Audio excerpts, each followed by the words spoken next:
I will just, okay, we are recording now.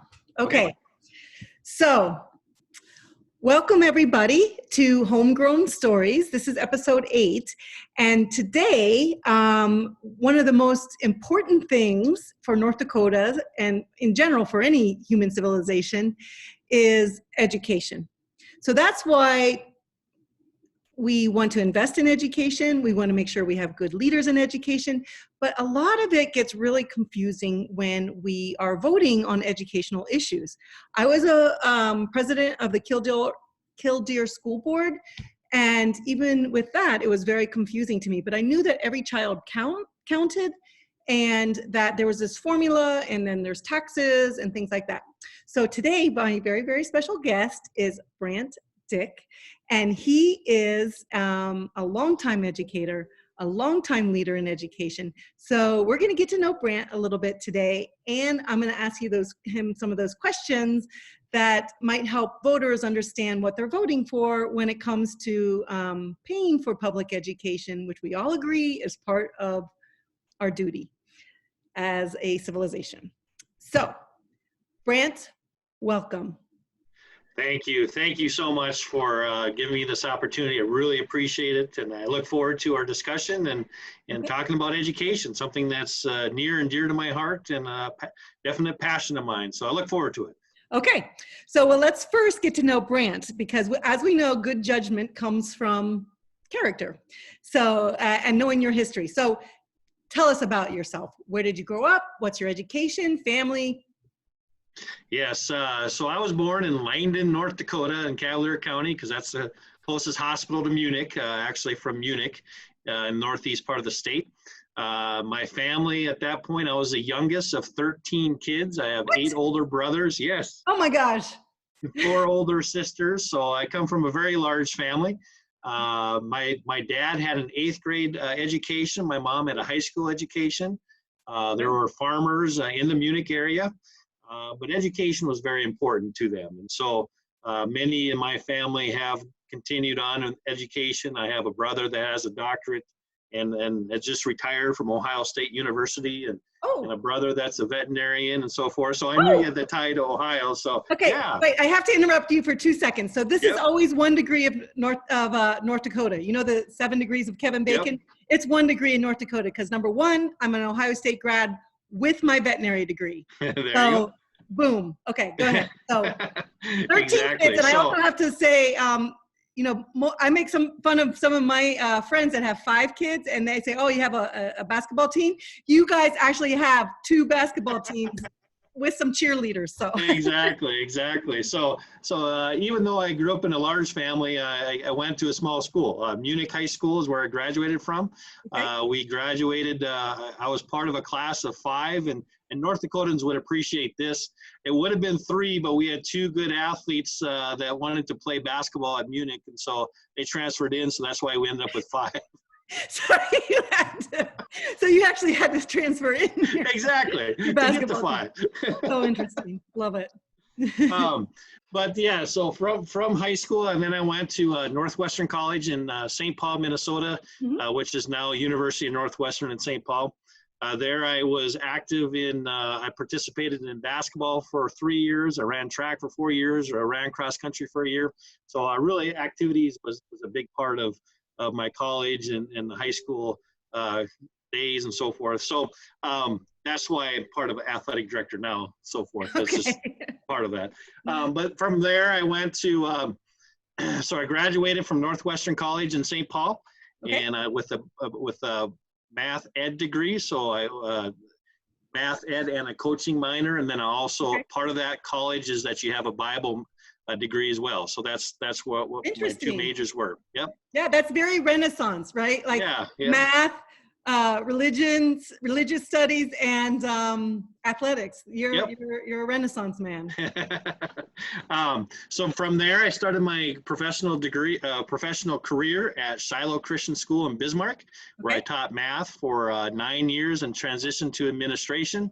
And from there, I got out of education for a couple of years, missed it. missed it greatly. That was my passion. And, not very many people get to know what their passion is. For me, that I could find that was my passion: teaching, coaching, working with schools.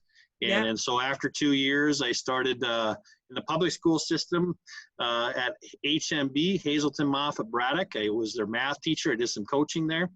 So that was year 1 in public school. Year 2, I went to Salem as their principal, athletic director. And during that year, things at Hazelton opened up where their superintendent principal position opened up. So I went back to Hazelton and worked there as their superintendent principal for 3 years. An opportunity opened up in Underwood where I could be their superintendent. And so for 3 years, I was superintendent of Underwood and Hazelton, Moffat, Braddock. And if you look at a map, that's 100 miles apart. So that's kind of unique. That whole time I've lived in Bismarck in between. So some days I went north, some days I went south. So I did that for about 3 years. And then since 2014, I've been here at Underwood as their superintendent, AD, activities director. I've been serving in that role. During the time when I was at Shiloh, I got my master's in math education, teaching math at Minot State University. So that's where my master's is from. And then I took the coursework. Once you have your master's, then a certain coursework you take to get your superintendent's credential and so forth. So as far as I know in this race, I think I'm the only one with the superintendent's credential for the state superintendent, which is kind of an interesting little tidbit there. It's not interesting. It's perfect. Yeah. I mean, I want you to continue, but it's just what I love about your story, and this is what I love about North Dakotans, especially us that are, helping our communities in the rural area, is how many hats you have to wear. And that, that there's a need there. So you look around, is anybody able to fill it? I'll fill it. And so that is so North Dakotan. Yes. That's great. So continue. So you got your master's in math. Yep. Math ed. Is it a master's in math? Math ed. Yep. Teaching mathematics. Yep. Okay. Yeah. So, and that's, I'll ask you about that in just a second. So okay. Perfect. And so that was, so I did that while I was at Shiloh, and then I started my credential for administration. And so then when I got to those public schools, I was able to continue that and get that credential. No, I was talking about being a superintendent, a practicing superintendent for this position. Yeah. I did some research and I found out that I'm the first acting superintendent to run for this position since 1984, which is kind of unique, kind of interesting. Yeah. So why, and I want to get back to you, but, and a lot of us don't understand, and I don't, and it's, about like the position itself. So I'll ask you about that a little bit later, because I want to know more about you first, and then I want to understand that position more. So sure. Yeah. So you, and when you were superintendent of those two schools 100 miles apart, how did you deal with that? And why would a school have to have that? Is it just because we have such low numbers, or? Yeah. There's 2 school districts. So Hazelton at that point had right around 100 kids, K-12. Underwood, we have about 200 kids, K-12. So we're talking small rural schools. And so both school districts felt that was what they needed for a superintendent. Half-time superintendent was what was enough to fill their administrative duties at that point. And how when I started that, I reached out to someone who was doing a dual role.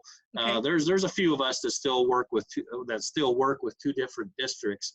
And so I reached out to someone and they said, well, make sure you're organized, make sure you have a calendar that's available to both so they know exactly where you're at. And so in those 3 years, I think I had it organized well enough. I think there was twice where I had to drive from Underwood to Hazelton or vice versa. Otherwise, basically when I went, and you with phones and emails, whatever else, I mean, and as a leader, you delegate and so forth. And that's really what helped develop my leadership style and so forth, is that you have to have good people put into place, and you rely on them, and phone calls and so forth. You have that ability to communicate, but in the end, you delegate and make it work, and so forth. So I'm just going to go back to one of the things about all the hats. In that time frame, at Underwood for once I was just at Underwood. I couldn't find a bus driver for an afternoon route. So I actually jumped on and drove a route one year because I couldn't find anybody. So. I love it. I love it. And that is so North Dakotan, and just making it work. And so you were, Yep. And also knowing that you can do that, right? Yeah, so you must exactly. have, do you have to have your CDL license to run a bus? Yeah, and I did that when I was at Silo. Actually, got my bus license. So, because when I did a lot of coaching through those years too, and so I drove my kids and so forth. The kids that I coached, and my wife actually was a coach for volleyball, so I drove for her as well. I never mentioned that before, but I did get married when I was at Silo those years, and so I've been married since 1996. Wow. And we have 2 daughters. My oldest is a 17-year-old junior, just finishing up her junior year, and my youngest is a 14-year-old 8th grader, so just finishing up that time frame. So okay, so not only do you know generational education, but you are actually an active parent of the new generation and their educational challenges. So yes, that is absolutely. again, another Renaissance shout out. Yeah, and then the other thing too, in my one thing that I've done, I've kind of unusual experience that I've had is I've taught for the last 10 years a dual credit college algebra course for BSc, and I do that over the ITV system. So I've actually had experience with distance learning for the last 10 years. I do it the first semester only, 7:30 in the morning. If you're going to cherry pick your classes, take a dual credit college algebra course at 7:30 in the morning. I guarantee those kids want to be there, and it's been fun. That's been that's something that I really enjoy, and then look forward to doing that again this fall. So. Yeah. And that distance learning, like, about, like in Australia, they do that quite a bit. They used to do it over the radio, but now that we have these other things, but it's really living in a rural area that you understand how you have to hybrid distance with also the proper, in working together in person, and it's really that challenge that that's very specific to rural areas, and making sure every kid is educated and have access to education. From a deep down level. Yeah, and exactly, and in some of these rural schools, that's the only way they can get dual credit courses and so forth is through distance learning, and so that's a little bit of difference with the rural and the larger schools. Larger schools, you have the numbers that you have your own teachers and provide those opportunities. But rural schools, we're always looking for opportunities to make sure our curriculum is what it needs for those students to be able to continue on and so forth. Right. So let's talk about, you were a teacher for many, many years. And you taught. Can you tell us all the different things? Was it all math focused what you taught, or did you also have to fill the role of being a Bible teacher or an English teacher? Yep. No, I just taught math. So I've been always teaching math grades, different courses, grades 7 through 12. In fact, when I was at Shiloh Christian School, I started their calculus program, and so I added that for those kids, and I did that because at that time, I was finding that students would get to the college universities, and a lot of times they were having issues with communication with some of the professors in math. And I said, whatever I can do to get you the strongest foundation I can in math, I'm going to do that. And so that's part of the reason why I started the calculus program there. At other schools, I've taught everything from, like I said, 7th grade up to, and right now the only thing I teach is the college algebra dual credit course. So. Okay. I like that. And it's really focusing on individual student needs, not like a cookie cutter approach. And it sounds like you make it engaging. So, and if you can make math fun, I love math, but if you can make it fun and make kids realize that they're actually good at it by just tweaking it to their level. It sounds like that's what you do. Well, and that's every time I teach a class, I always said, I'm successful if I get you to think. And that's always my approach as an educator. If I can get whoever I'm talking to think, then I've been successful. Yep. And I always say over and over, education is just a discipline of thought. That's it. So, okay. So, but you were teaching in a lot of rural schools. What was the general range of size of the classroom? Because this might be really surprising to some of our friends outside of North Dakota or in the more bigger cities. Yep, yep. And that's it depends upon the courses. I mean, we have uh, anywhere from, I'd say, 10 to, I think the largest class I ever had is 22, 23 Okay. in a class. Good. Over the ITV system, what I've done the last 10 years, that's just so people get an understanding there, because again, other parts of the country aren't going to have a clue. Yeah. I'll have 5 or 6 different communities that jump on over the interactive television. And so I've had kids from Ashley up to as far north as Bowbell. So again, it provides a wide space, and a lot of those I'll have 1 to 2 to 3 kids in that particular school that jump on in the morning and whatever else. So total, my class may have 20 kids, but made up of 5 or 6 schools, I might have, the largest might be 6 or 7 kids. That's just kind of the way it goes. So okay, that's really interesting, and it just, education always brings communities together. So and you've been doing that. So but you've been doing this for decades. So and technology has changed, but the needs haven't changed, and the dedication hasn't changed. But how has the teaching profession changed over the years here in North Dakota? Yes, I think the teaching profession has changed in that, technology, obviously there's been several changes in technology. I look back to when I learned math in high school, the calculator was just getting started.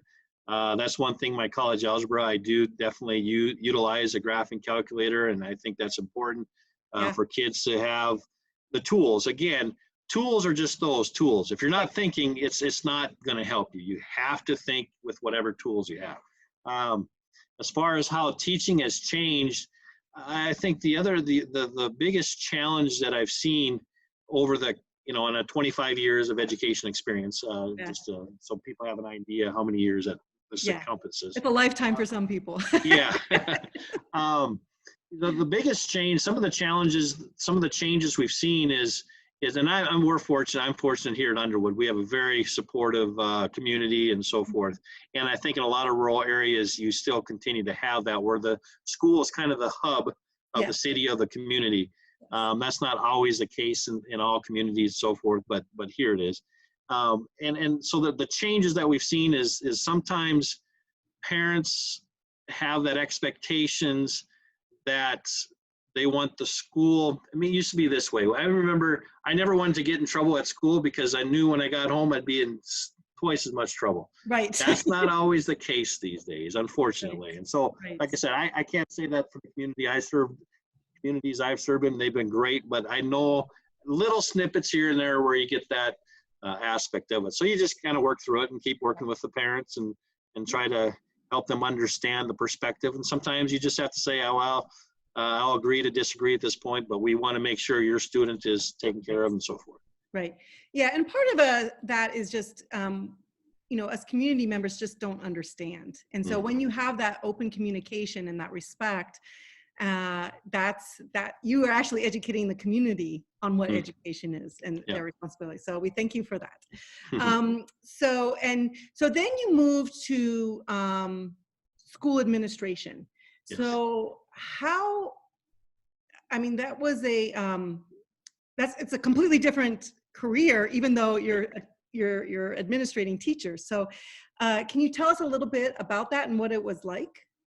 Yes, it was basically an opportunity after a few years in the classroom, 9 years in Shiloh, and then I moved into administration there. So I had a couple years of administration experience there.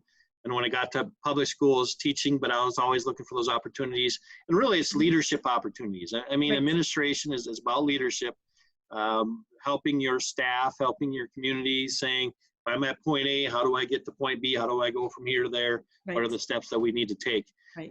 In those times of leadership administration, once I started the superintendent portion of that, I really started getting involved in the legislative process for small rural schools. So let's talk about that because, go ahead, keep going. Yeah. So, where I got started with that is back at Hazelton, there was the funding formula, which my math background, I tended to think, I want to find out how this funding formula works and so forth. And so Yeah. I got involved in it in the sense that it didn't seem fair that depending upon where you were at and so forth. So I started testifying at the Capitol, and I continue to do that. In fact, right now I continue to serve as a president of North Dakota Small Organized Schools, and I've done some lobbying on their behalf, basically for rural schools, making sure that North Dakota legislators understand the perspective that there is for small schools, and mainly funding. I mean, that's kind of what I'm known as the funding guy. I understand the formula. I've done workshops at administrator conferences, at school boards conferences, again, to share that perspective on what does it look like for revenue? What does that mean for the money side of schools and so forth? So that's kind of been where my niche has been per se, and it fits with my, again, math background and so forth. And but again, you have to provide leadership. The other thing I think I've been somewhat successful at is recruiting and retaining teachers. That's not easy. That's another change that's really taken place. It's tough to find educators, teachers. This school year that we're in right now is the first time in my career I had a second special ed position opening, and I couldn't fill it. I didn't have a quality candidate to fill that position. So we adjusted and made do, but I don't see that getting any better, unfortunately, in the near future. So a couple things that you just said that really speaks to me. One, you talked about leadership, and that's why you chose to go to administration. And then, but the same thing is leadership. You chose to be a bus driver too. So leadership is just stepping up when it's to problem solve. And then the other thing that stuck out to me is the recruiting of teachers, and that's super important. It's hard to do just in general in North Dakota because we live in such an extreme climate. Very hard in rural areas, but being able to recruit, or maintain your teachers as much as possible comes from being a good administrator, right? So, so that's really good. But when we don't have the funding to make it competitive, that's a problem. Yes. So let's talk about that funding and the formula. Now, I hear about the formula. I have been on the school board, and I'm a scientist, but I'm not a mathematician. It was still super confusing to me. Sure. So in like 3 sentences for us voters, because we don't understand, because I'm also a property owner. Sure. And that a lot of our funding from schools come from taxes locally. Yes. So could you tell us what is the formula first, and then what are because there's mills, there's taxes, and then there's the formula, and then there's a bond. So like, if you could quickly talk about the formula in 3 sentences, and then just say like how someone like you makes sure your school is funded. Sure. 3 sentences might be a challenge, but I'll do my best. I know, but it's super important. You're going to lose all of us. Even No, I understand that. Believe me, I've seen that a few times when I teach math classes. Once in a while, woo, okay, let's back up. I don't get it. So the funding formula is based on number of students that you have. Number of students that you have. So that's we're actually a frontier state, meaning we are officially designated frontier because 70% of our land is less than 6 people per square mile. So that's challenge number 1 with funding a rural school, because the formula is based on number of kids. Go ahead. Yes. Yep. So number of kids. So basically that number of kids will generate a certain dollar amount that says in 2012, they came up with a formula that says, what would it take to provide an adequate education for the students of North Dakota? And so they came up with a number associated with that. And so the number of students that you have is going to generate a certain amount of dollars that you have. Okay. So that's interesting. So I didn't understand that. So legislatively, the legislature figured that out. They said, okay, they did some other type of math, and they said, okay, we think it costs, let's say, $50,000 per student. Let's just say that. Or what did they come up with? 10,000. Oh my God. We're pretty close to 10,000. So let's go with that for right now. So $10,000 per student.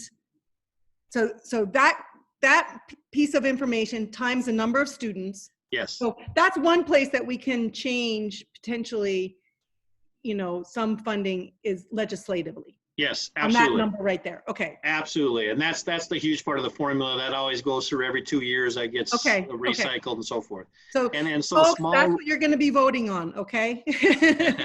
and small rural schools, then what they did is they came up with some weighting factors that said, we understand that you're not going to be very efficient. Class sizes here in Underwood, we have anywhere from 15, 12 to 17. Our smallest is a class size of 5. And so we can't be very efficient as compared to some of the larger schools where they put 20, 25 in a classroom, Right. and figure out the dollars that generates. And so there's some things called weighting factors that, in a sense, the smaller schools get credit for the small size and it generates some extra revenue for them. So that's the first part. It kind of goes through this grid, the number of students. There's some other things that you get paid extra for special ed and some of summer school and so forth. But anyway, it comes up with ADM, average daily membership. So you get to have whatever your average daily membership times that. Right now it's roughly 10,000. That's how much revenue, total revenue, you would get guaranteed from the state, wherever you live. Okay, so that ADM also, the weighting itself, is that determined by legislature, or is that Yes. also, that's something that you also figure about weight? Yes. Okay. Yep. Okay. Yep. So that's good to know. So number of students, then ADM. Yep. So then once they come up with that dollar amount, then they say, okay, now let's talk about your specific district, whichever district you're at. Okay. They assume that you have 60 mills of local level. Now, what a mill is just 0.001. So 60 mills will be, take your taxable valuation, you take it times 0.006. So whatever that calculation comes, they subtract that from the total revenue, because they say, we expect locally that's the amount that you're going to contribute towards the education of your students in your area. So that basically helps to try to make that equitable, because different districts have different taxable valuation for those students. So, out west, they may have higher taxable valuation per student than maybe right in the middle of the state. Out east, you have some really good farmland, so that may be different than, other areas. So basically, the formula assumes that every school district in the state is going to levy 60 mills, because that's what they're going to subtract from your numbers. Okay, and that mills, is that just property tax, or does that include sales tax and everything in the town? The only thing that is used to fund the schools, K-12 schools, is local property taxes. Okay. Sales tax, income tax, Okay. none of that is utilized for K-12 education. Okay, so far what I know in the formula, it's number of students, the ADM, which is some weighted things, because legislature recognizes some challenges of rural versus urban schools, and then mills, which is determined by property tax. Yes. The actual amount. Yes. Right. Okay. So that gets subtracted, and then the other thing that gets subtracted is called in lieu of taxes. And living out west, you'll understand this. The oil money, and for me, coal, severance taxes, and so forth. Different districts have different opportunities for revenue that the state has said, to make that fair across the state. Whatever revenue you get, the next year we're going to look back and say we're going to subtract 75% of that. You get to keep 25%. And they do that to try to make it level, so that everyone has access to the revenue that they need to provide an adequate education. You almost lost me there. So in lieu, and I know that they talk about that a lot. So let's just say it's $100 in Killdeer. Okay. Yep. I like round numbers. Yep. So let's say we generate $100 from oil in Killdeer. Right. So what happens to that $100? Okay, so you $100. So the next year they'll say, well, we anticipate you're going to continue to get that oil money like you did last year. So we're going to subtract $75, because that's 75%. So you get to keep the 25%, but they're going to subtract 75%. And they do that so that way, because it's not just $100 in Killdeer. It's a lot more than that. So to try to make that fair, they say 75% gets subtracted. Okay, and that $100 comes from like the oil extraction take. That's what belongs to the state. That's oil extraction. That, for example. Yeah, there's you're talking a lot of different formulas. How does it Okay, get okay, back to that's the okay. schools? But It's actually, what I will say though, it runs through the county. So it's pretty much whatever you get from the county. okay, That's what gets in lieu of, because okay, again, for coal, it runs through the county, comes to us, and that's okay, in lieu of property taxes, okay. production, and so forth and so on. So, Okay, yeah. and so with that, let's say that $75 that comes out of Dunn County would go to, let's say, to the coffers in the middle of the state that maybe doesn't have that oil revenue. That's a way to kind of even it out Yeah. in districts. So Yep. number of kids, weightedness because of rural versus urban, and kind of the general economy of the area. Yes. And then that gets to, and that is what goes into the formula. Yep. Okay. And so what happens is when you have the state that has this total number and then you do these subtractions, I mean, that money doesn't get sent to Bismarck, but in a sense it gets saved because that's that much less than the state actually has to put into the formula. And so, that's what runs through, so the state understands how much money do we have to help fund K-12 schools. And so those there are those things and involved with that. Yes. Okay. Thank you for that, because and I might have to listen to this interview several times, but it's going to help me be a more educated voter, especially out here, because now I think I'm understanding, based on all that is why when the city or the county decides to increase your property tax, because when now that formula comes through and it's not enough to offer competitive rate wages, for example, to teachers, so you can actually, so your administrator doesn't have to be the bus driver and the administrator and the teacher. That's why they ask us to raise property tax, and how is that different than a bond? A bond is like, it goes to a vote of the people, and then basically that's for special projects. It's not, I shouldn't say that. There are some school districts in the state that have had to go to their local property owners and say the formula is not enough, so will you give us more money to fund our schools? So that has happened in the state. So I want to be clear there. But most situations are for buildings, one or additions or so forth. And so the formula doesn't account for any of that. The state doesn't give you any money for buildings as such. So that they expect school districts to go to the voters, to go to their local patrons and say, you know what, we need this. Would you support this for? And they come up with how much money that's going to take for every year. And then that gets added to the local taxpayers' bill every year.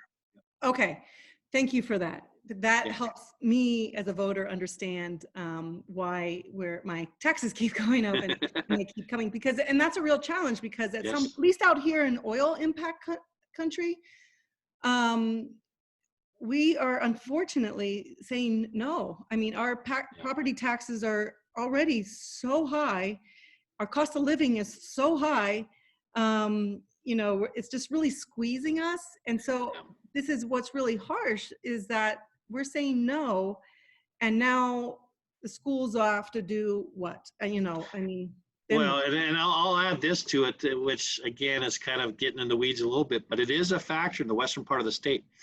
Part of this funding formula has said that you can only ask for 12% more than you had the year before. And so the valuations in the western part of the state, there's been several districts where their valuations went up 20, 25, 30% for several years.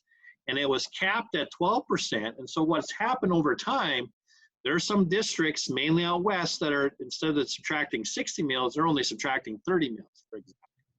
And so now so basically what happens when you're in that situation, basically those property owners are guaranteed every year those taxes are going to go up 12%, because they're still trying to get to those 60 mills deduction.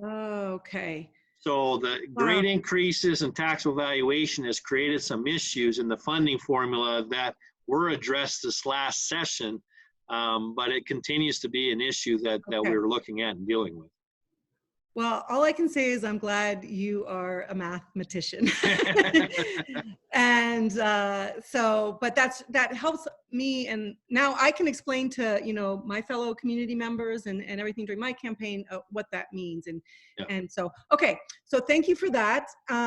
I don't want to get into, so I want to talk about, you are running for North Dakota State Superintendent of Public Instruction. Yes. A lot of people don't know what that position is. It is a nonpartisan position. Yes. Yep. So, as it should be, because education should be nonpartisan, right? Exactly. Yep. Because that's North Dakotan, period. Yep. So what does that position do? And how does that position interact with, let's say, the legislators and the governor or other elected positions? Yep. Because that's an elected position. It's nonpartisan, but you still have to work with all the other electors, the governor, Yep. and the legislators. Yep, exactly. This position is basically in charge of the Department of Public Instruction. So basically, you're the leader of that organization, that part of the state government. And so you run the budget of that organization. You basically are working with school districts in the state. You're kind of the in between of local school districts and the federal government. So the title programs and the things that come from the federal government, it runs through Department of Public Instruction. So you're leading that organization that has that's part of it. And again, this is, I don't know all the things, so I'm sure I'm missing some key points, but basically, so you are, every 2 years, you work with the legislation to set your budget, your priorities. What is it that you're looking at? Policy changes, any policy changes that you have. There's some reporting requirements. The other part of this position that's very important, we serve on, if elected, or whoever is in that position, they serve on several boards, the Land Board, the TFFR Board, the North Dakota High School Activity Association Board, and there's many, this Career and Technical Education Boards. And so basically this position provides leadership in all those different entities on those boards to provide that perspective. What is the state, head of the state education system think about these things? And so that's where when I was thinking about this position, I said, all those hats that you mentioned that I've served, that I've worn over the years would be very valuable because I can have that perspective. I've been an AD, I've been a teacher, I've been a principal, I've been a superintendent. I can share that perspective at those boards and help those boards make wise, informed decisions. So, and I think that's super important. And you can still drive bus. Yeah, exactly. So you could have the bird's eye view, but you can also, because you've been an administrator for so many years, but you also have the worker ant's view, looking up and all the dangers that you have to be aware of on the ground. So I love that, and that helps us understand, for the voters to understand why it's important who they pick. Again, this is nonpartisan. It's all North Dakotan. Yep. So, so would it be fair to say you're an advocate for the schools, all the schools, to the federal and the state governments? Would that be a correct way to say it? Absolutely. That would definitely be a way that you could summarize that. Okay. But yeah, basically that's the anytime you have a state government, you have to have some organization of, yes, you want to encourage and help and be an advocate, but also there needs to be an organization that provides some accountability to the local school districts as well. So it's leading that. There's that aspect of it as well, that who provides the accountability that makes sure schools are doing what they should be doing. DPI. Okay. So here's a super important question for a person in that position. Are you willing to say no to the governor? That's an interesting question. I've been asked that a couple times. And that's, you have to be, because I'm looking out for you. I'm looking out for the educational system of North Dakota. If the governor, whoever that governor may be, if it's you or anybody else, whoever that may be, if there's something that I, in my leadership, says that isn't going to be the best for ultimately comes down to the kids. If that isn't going to be the best for the students, I have to say, you know what? Unfortunately, I disagree with that thought process, and this is why. I better have the understanding of why.